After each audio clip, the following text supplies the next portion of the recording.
नमस्कार साथियों, आप सबका पुनः स्वागत है। तो आज हम लोग डिस्कस करने वाले हैं श्रीमद् भगवद गीता अध्याय 2 श्लोक संख्या 46। इससे पहले हम लोगों ने अध्याय 1 के सभी श्लोक, अध्याय 2 के 45 श्लोकों का अलग अलग अर्थ दोनों ही चैनल सनत वाजपेयी और श्रद्धा एस्ट्रो ज्योतिष में प्लेलिस्ट भगवद गीता नाम से अपलोड कर दिया है। आप किसी भी चैनल में जाकर प्लेलिस्ट देखें और सारे वीडियो सिलसिलेवार ढंग से देखें ताकि आप अलग अलग श्लोकों के अर्थ को समझ सकें। और कोई व्यक्ति ज्योतिष में भी अभिरुचि रखता है तो हमारा एक चैनल श्रद्धा एस्ट्रो ज्योतिष के नाम से है, जहां आप ज्योतिष की वीडियो भी देख सकते हैं। तो आज का ये श्लोक अर्थ क्या बताता है? सामान्यतः हम यही सोचते हैं कि शायद वेद, पुराण, उपनिषदों का ज्ञान अगर हमें हासिल हो जाता है तो हम ब्रह्मांड का सारा ज्ञान समझ लेंगे। लेकिन भगवान श्री कृष्ण की कृपा से या कहीं अर्जुन के माध्यम से भगवद गीता के जरिए अपने को वो बात समझ में आई कि ये तो ज्ञान एक, या तो इस प्रकार समझे कि महासागर के कुछ बूंदों के समान है वेद, उपनिषद और पुराणों का ज्ञान। या जैसे यहां लिखा है, भगवान श्री कृष्ण अर्जुन को समझाते कहते हैं, सब ओर से परिपूर्ण जलाशय के प्राप्त हो जाने पर छोटे जलाशय में मनुष्य का जितना प्रयोजन रहता है। भाई जलाशय का मतलब अथाह जल, बहुत जल ही जल है, और छोटा सा कहीं हमने जल रोक रखा है, थोड़ा सा हमें लगता है यार इसी कुंड से हम जल निकालते हैं, हमारी प्यास बुझ जाती है। और अगर हम उस ब्रह्म को, उस तत्व ज्ञान को, उस एलिमेंट्री नॉलेज को पा लेते हैं तो पता लगता है कि जितना ज्ञान हमने संजोया था, जितना हमने अर्जित किया था, वो तो उस महासागर की कुछ बूंदे हैं या थोड़ा एक चुल्लू भर पानी था जो हमारी सिर्फ थोड़ी सी प्यास बुझा सकता था। लेकिन उस जलाशय में जिसको ब्रह्म को जानने के बाद जिस जलाशय की कल्पना करते हैं, वहां तो अनंत जल है, वो महान जलाशय है। तो उसमें क्या बोलते हैं कि ब्रह्म को तत्व से जानने वाले ब्राह्मण का समस्त वेदों में उतना ही प्रयोजन रह जाता है। ठीक हो गया? ये बात ध्यान रखनी है कि यहां पर ब्रह्म को जानने वाले व्यक्ति जो ब्रह्म के लिए लगे हैं उसको ब्राह्मण कहा गया है।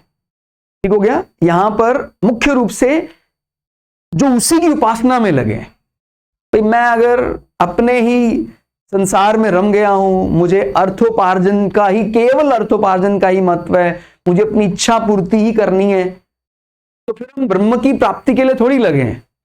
हम तो खाली अपनी इच्छा पूर्ति और अर्थोपार्जन तक सीमित है। लेकिन अगर मेरा, भाई अब संसार में आए हैं तो वो भी जरूरी है, लेकिन अगर सिर्फ वही कार्य करना है, मुक्ति का कोई बातचीत में कोई मुक्ति का बात नहीं है, ब्रह्म तत्व ज्ञान ऐसी कोई चीज नहीं है, तो फिर हम उसको ब्रह्म को पाने वाला या ब्रह्म का अधिकारी नहीं मान सकते हैं। तो जो ब्रह्म के लिए लगा है वो ब्राह्मण है। ठीक हो गया? तो ये बात को अच्छी तरह समझना है। और ब्रह्म के लिए कोई भी लग सकता है, किसी के मन में भी विचार आ सकता है, वो कहीं से भी, उसका उद्गम किसी भी राष्ट्र से क्यों ना हो। इसमें हमारा कोई एकाधिकार नहीं है। भगवत गीता कोई मतलब तत्काल में जो हमारी पूजा पद्धति है कि भाई हम सिर्फ इसको हिंदू धर्म के साथ जोड़कर नहीं देख रहे हैं। किसी भी धर्म का, किसी भी मजहब का, किसी भी विश्व के किसी भी हिस्से का कोई व्यक्ति अगर ब्रह्म की उपासना के लिए लग जाता है और जब वो उसको समझ जाता है तो वो फिर ब्राह्मण कहलाता है। ठीक हो गया? तो एक अच्छा सीकर, एक अच्छा, और सीकर तो अलग अलग प्रकार के हो सकते हैं, मतलब जिसके मन में कोई ऐसी पिपासा है जो उसको समझना चाहता है ये क्या अनंत ब्रह्मांड क्या है, उसी को तो प्राप्त होगा। पहले पिपासा तो जागे हमारे मन में, अब पिपासा ही नहीं है। मुझे तो कहता, मैंने डिसाइड किया मेरा सैलरी फिगर जो है वो 6 डिजिट होना चाहिए, मतलब ऐसा रहता है। और बहुत हमने सुने ऐसे डिस्कशन की भाई ये 6 डिजिट का है, फिर हमारा 7 डिजिट होना चाहिए ऐसा। कहते उसके बाद क्या, बस यही है संसार में, बस हम रहे जब तक आनंद ले। कहता सर 60 प्लस, उसके बाद कहता उसके बाद बड़ा एम्पायर खड़ा हो सर, उसके बाद भी कुछ होता है। अरे उसी के बाद तो हमारी परीक्षा है। संसार में जिसलिए भेजा था क्या वो कर पाए? हम सीकर हैं, सारे जितने भी हैं संसार में, हम सब उसी को प्राप्त करने के लिए आए हैं यहां पर, और सब निरर्थक है। कहता सर मैं उस कार्य में लगा, उस कार्य में लगा, वो तो तरीका है ना। मैंने बोला प्रोटोकॉल, मैंने बोला माने हमारे जितने भी दर्शन शास्त्र ग्रंथ हैं, हमारे भगवत गीता है, श्रीमद् भगवत गीता, वेद पुराण, वो सब कहते हैं कि देखिए धर्म का पालन किस लिए करना है, हमारा फाइनल डेस्टिनेशन क्या है, मोक्षा। लेकिन अब बीच में धर्म का पालन करते, कर्तव्य का पालन करते, तो पेट भी भरना है, तो अर्थोपार्जन, कामना पूर्ति, शरीर दिया है भगवान ने तो कामनाओं की पूर्ति भी होगी, और फिर अंत तो गत्वा उसी धर्म का पालन करते करते हम मुक्त हो जाएंगे। तो चाहे हम उसको मुक्त होना कह लें और चाहे हम उसको ब्रह्म की प्राप्ति कहना कह लें। इस ब्राह्मणत्व में किसी का एकाधिकार नहीं है। जो भी उसकी उपासना में लग जाता है, ऐसे बहुत उदाहरण में मिलते हैं। ऋषि विश्वामित्र राजा रूप में मानते हैं और उनको ऐसा मन में आया कि नहीं, मुझे तो उसको जानना है, उसको ईश्वर को समझना है। तप, महान तप में लग गए और बस उसी की उपासना में वो तत्व ज्ञान को पा लिया। तो ब्रह्म को या उस तत्व को जानने वाले ब्राह्मण का समस्त वेदों में उतना ही प्रयोजन रह जाता है। उसके बाद फिर वो समझ जाता है वो ब्राह्मण कि जो मुझे वेद पुराण उपनिषदों से मिला वो एक महान जलाशय के सामने जैसे छोटा सा कठोता है, थोड़ा सा जल है, उतना ही ज्ञान है बस। लेकिन वो तो महान, क्योंकि देखिए अगर सिर्फ कोई लिखी लिखाई स्क्रिप्ट है कहीं, उस स्क्रिप्ट के अनुसार धर्म पालन करना बहुत मुश्किल हो जाता है।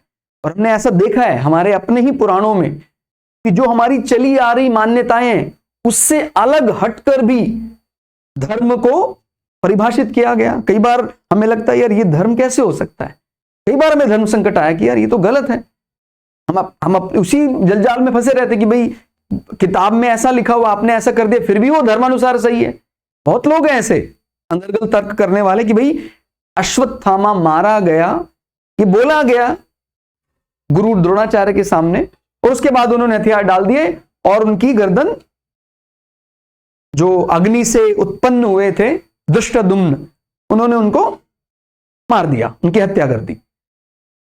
अब इसको कई लोग बहुत गलत मानते हैं, अब कई लोग सही मानते हैं। लेकिन जब हम धर्म के पाले की बात करते हैं, धर्म को समझना इतना आसान नहीं कि किसी पुस्तक में लिखा और बस वो पंचलाइन मैंने पढ़ ली वही धर्म है। धर्म धारण करने का विषय है। कई दफा धर्म की जय के लिए वाणी में हमारे शब्दों को असत्य होना पड़ता है, क्योंकि धर्म जीतना चाहिए। एक भारतीय फौज का जवान है, अगर वो भारतीय सेना को जिताने के लिए दूसरी सेना के सामने कुछ ऐसा डिप्लोमैटिक स्टेटमेंट, कोई असत्य वाक्य बोल देता है भारतीय सेना को जीत के लिए, तो उसको अधर्म थोड़ी माना जाएगा, वही उस समय उसका धर्म है।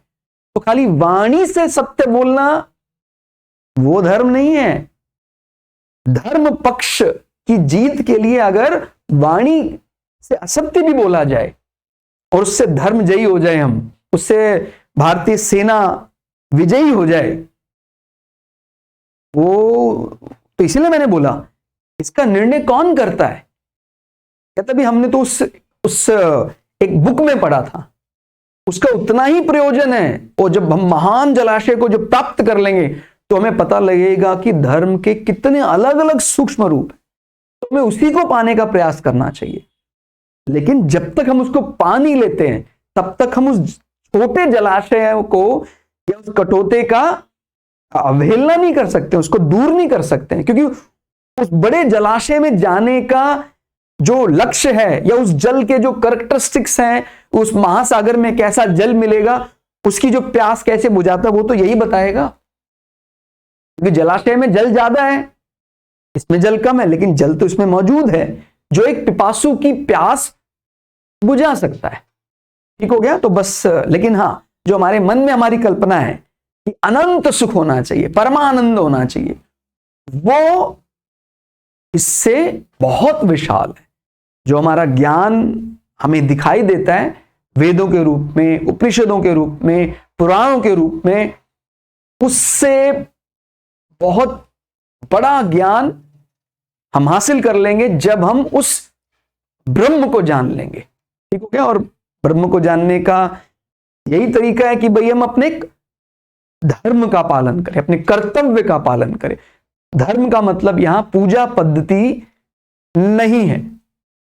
मैंने अपने राष्ट्र की सेवा को अपना कर्तव्य माना, ये मेरा धर्म है, और इसके लिए मैं अपने प्राण न्यौछावर कर सकता हूं, अपने प्राण दे सकता हूं, किसी के प्राण ले भी सकता हूं, और इस धर्म का मैं अडिग पालन करता रहूं तो मुझे उसी से ब्रह्म की प्राप्ति हो जाएगी।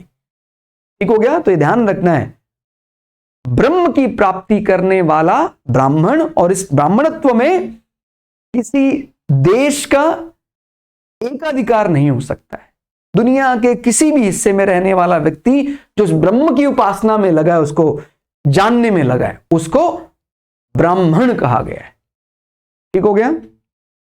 तो हम उस ब्रह्म को जाने, उस तत्व ज्ञान को जाने, शरीर शरीरी के अंतर को जाने, और जो हमें ज्ञान संसार में दिखाई देता है उस ज्ञान से ऊपर उठकर अनंत ज्ञान को पा सके। ये भगवत गीता ऐसे ऐसे कठिन प्रश्नों का उत्तर दे सकती है जो हम कितना ही अलग अलग प्रकार से फिलॉसफी, दर्शन शास्त्र के अलग अलग प्रकार के जानकारों के साथ प्रश्नोत्तरी करें, वो प्रश्न उत्तर नहीं मिल सकता है। लेकिन भगवत गीता ने बहुत ही सरलता के साथ कह दिया कि क्या है वो तत्व ज्ञान, ब्रह्म को जानना है क्या। कहता जिस व्यक्ति को वेद में ऐसे ऐसे, वेद का मतलब ही क्या है, ज्ञान, ऐसे ऐसे सीक्रेट्स समझ में आते हैं कि भाई ऐसे होता है। वेद में तो बहुत अलग अलग प्रकार का, आयुर्वेद में भी वो वेद का ही एक हिस्सा माना जाता है, और वेदों की कई ऐसी ऋतुओं के अनुसार, नक्षत्र विद्या, वो सारे विद्याओं का समूह। सामवेद में संगीत के बारे में चर्चा मिलती है। वो तो एक बोलते हैं एक छोटा सा पार्ट है उस ज्ञान का। अगर हम उस एलिमेंट्री नॉलेज को जान लें, उस ब्रह्म ज्ञान को जान लें, पूरा ब्रह्मांड कैसे रचा है, क्या है ये बिग बैंग, सब कुछ, क्या वो बिग बैंग सही भी है जो जिसकी कल्पना हम करते हैं अभी, वो सब बातें उसी अंतिम, जिसको बोलते हैं चरम, जो हमारा लक्ष्य है मोक्षा, वो ब्रह्म को जानना ही है, प्रकृति को जानना ही हमारा चरम लक्ष्य है। और जैसे हम उसको जान लेते हैं, फिर समझ में आता है कि मैंने जितना संसार भर में, जितने संसार के ग्रंथ पढ़कर मैंने हासिल किया, वो उस ज्ञान के सामने जल की कुछ बूंदों के समान है, उस महान सागर की कुछ बूंदों के समान। तो ये हमारी प्यास को, हमारी ब्रह्म के साथ जो उसकी चाह को और बढ़ा देता है कि कैसा होगा फिर वो ज्ञान, जब इतना ज्ञान भी हमारा वेदों का, पुराणों का, हम इसी को अथाह सागर मानते हैं। जिसने आज तक, भाई कोई कुएं का मेंढक है, उसने तो ये समझा भाई यही संसार है। उस कुएं को, मेंढक को कभी अगर बाहर निकाल कर किसी बड़े तालाब में रख देंगे तो सोचेगा अरे मैं तो उसी को समझता था यही संसार है, अभी तो ये बहुत बड़ा तालाब है, और तालाब से निकाल करके इसको नदी में डाल दें, बोलेगा अरे बाप रे मेरी कल्पना से परे है वो। और उसके बाद अगर उसको अथाह सागर में डाल दें, तो ऐसे ही हमारे साथ भी है। अभी जब तक हमारे संसार में जो जो ज्ञान उपलब्ध है, हमें लगता है यही अथाह सागर है। लेकिन यह बात भी सही है कि हमारा जीवन उस ज्ञान के सहारे ही चलाना संभव है। जब तक हम ब्रह्म ज्ञान को पा नहीं लेते हैं, तब तक हम उपलब्ध ज्ञान की अवहेलना या उसको कम नहीं आंक सकते, क्योंकि वहां तक जाने के लिए मार्ग कौन प्रशस्त करेगा, जो ज्ञान हमारे पास उपलब्ध है। ठीक हो गया। तो लेकिन हाँ, ये जरूर है कि जब हमने उस महासागर को पा लिया तो हम तृप्त हो जाएंगे। तो आप सभी को उस ब्रह्म ज्ञान के तरफ प्रयास करना चाहिए, और उस ब्रह्म ज्ञान का एक ही तरीका है मुक्त होने का एक ही तरीका है कि अपने धर्म का या अपने कर्तव्य का कठोरता से पालन किया जाए, समय को भगवान माना जाए, और 1 घंटे तो बहुत दूर की बात, 1 मिनट क्या 1 सेकंड भी लेट ना हो अपने काम में, समय को भगवान माना जाए। समय माने काल।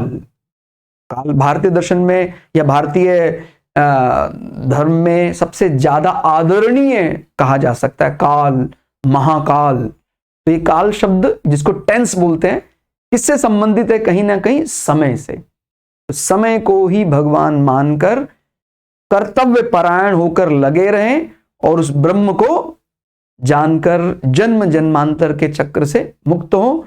यही हमारी शुभकामनाएं हैं। मिलते हैं अगले श्लोक अर्थ में, तब तक के लिए जय श्री भृगु पराशरा, जय श्री शुक्राचार्य, नमस्कार।